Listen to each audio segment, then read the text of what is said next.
All right, we begin here then. African National Congress President Cyril Ramaphosa will attend and participate in the 55th National Elective Conference Branch General Meeting of Ward 11 in Chiawelo in Soweto. The BGM is expected to elect delegates for the upcoming ANC National Elective Conference in December and further nominate their leadership preference for the National Executive Committee. 4 provinces have since endorsed President Cyril Ramaphosa for a second term. But for more, let's then cross over to Sabc News reporter Natasha Phiri, who is in Soweto for us this afternoon. Natasha, do you want to say in a short while you will be talking to ANC National Spokesperson Bulemabe as well as a representative for the ANC Youth League. But in the meantime, please talk to us about what has been going on, as of course you've been attending and reporting for us on the National Elective Conference Branch General Meeting of Ward 11. That's of course in Chiawelo. What has been going on so far?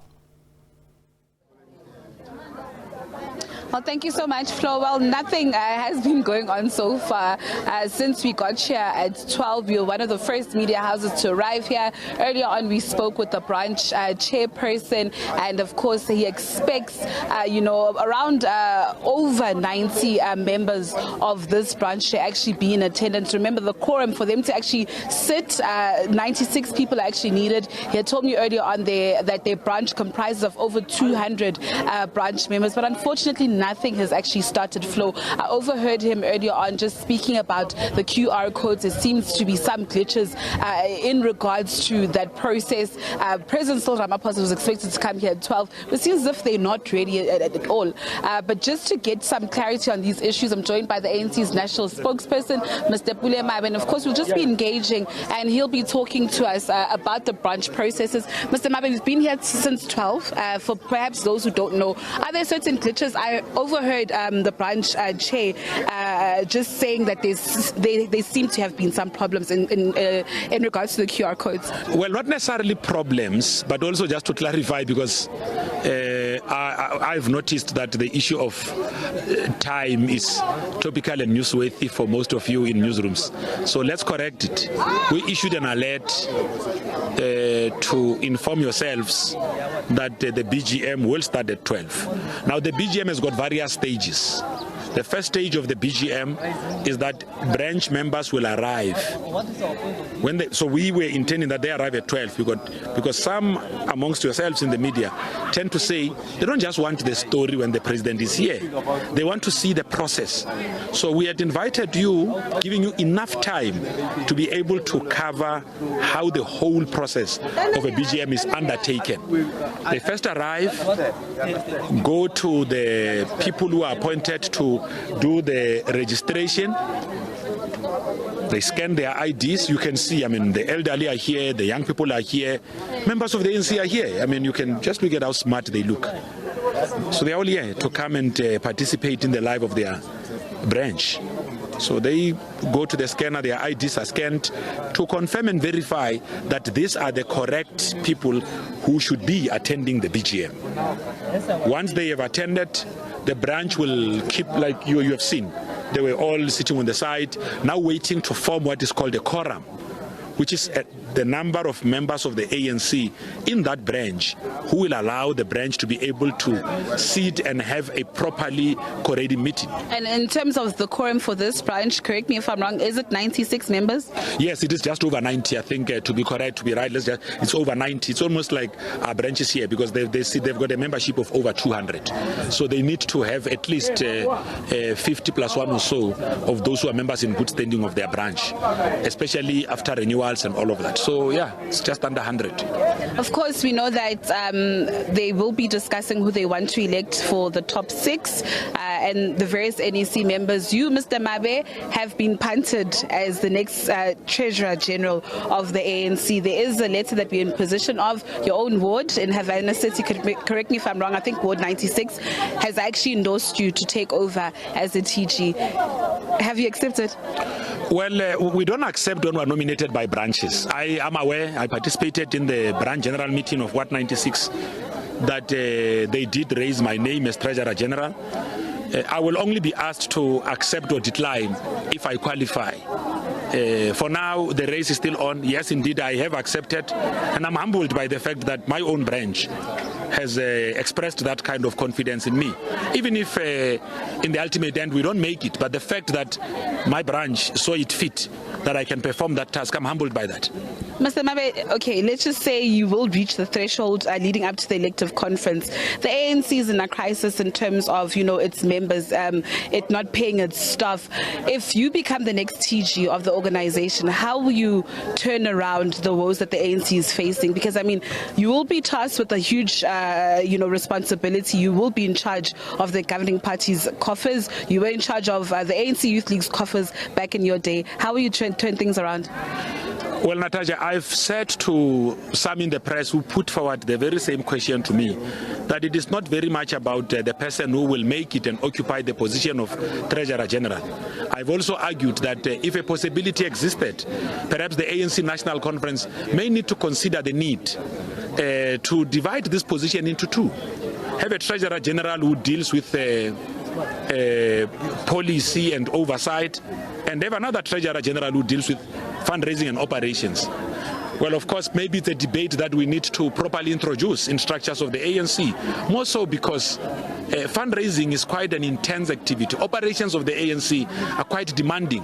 Policy matters that relates to the treasury, the macro and microeconomic policies are quite intense. Looking at the renewal of the Political Party Funding Act requires maximum attention. Caucuses of the ANC that preside over resources allocated to them by various legislatures. As structures of the ANC in those legislatures require some attention as well. The levies that are being paid, the crowdfunding mechanism that our outgoing Treasurer General, Comrade Paul Mashatile, had spoken about and tried to introduce, the subscriptions done through the Progressive Business Forum and many other efforts need to be harnessed. But all of this can only happen through a collective.